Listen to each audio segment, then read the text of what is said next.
சிதறும் காயை கேட்பது யாரு? சிந்தனை வளமே தருவது யாரு? மோதகம் கேட்கும் கடவுளும் யாரு? சாதகம் செய்யும் சாமியும் யாரு?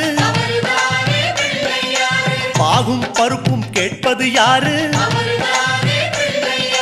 மூன்று தமிழும் தருவது யாரு? பரமேஸ்வரியின் தலைமகன் யாரு? அவரும் வாழ்வது எங்கே கூறு?